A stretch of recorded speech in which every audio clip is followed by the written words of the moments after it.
चला तर मित्रांनो, गुड मॉर्निंग. आपली सकाळची सुरुवात झालेली आहे या एक ब्युटिफुलच्या असा सीनने, जिथं आपल्याला सूर्य दिसतोय आणि बाकी पक्ष्यांचा पण आवाज येतोय, किलबिलाट होतोय. भारी एक मस्त वातावरण झालेलं होतं सकाळी, एकदम थंडगार.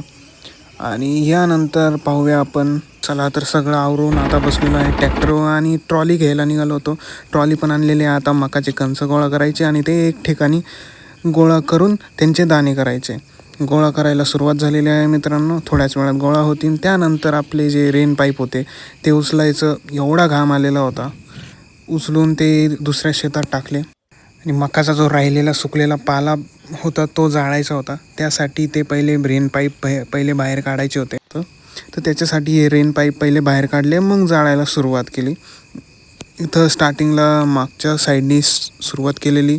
मग हळूहळू सगळीकडे जाळ धूर सगळीकडे जाळून शेत एकदम व्यवस्थित केलं. आणि हा सीन पाहू शकता सनसेटचा. इथं असे चिमण्या पण जात आहे रस्त्याने. आणि त्यानंतर आपले दाणे करण्यासाठी प्रोसेस सुरू झालेले आहेत. एका साईडला आपले कणसांमधून दाणे निघत आहेत, तर दुसऱ्या साईडला त्यांचा तो भूस बाहेर निघत आहे. हे बघा, दाणे किती चमकदार निघत आहेत आणि इकडं हे भूस निघतोय सगळा बाहेर.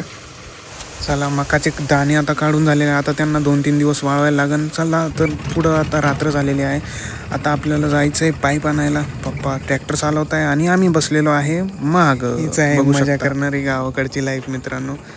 चला तर आपले पाईप पण घेऊन झालेले आहे, बांधून पण झालेले आहे आणि आता चाललेलो आहे घरी मित्रांनो. पुढच्या नवीन ब्लॉगमध्ये भेटूया.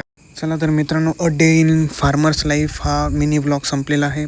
पुन्हा तुम्हाला काही इंटरेस्टिंग ब्लॉग्स सांगायचे असतील सांगू शकता. Like, share, subscribe. Bye bye.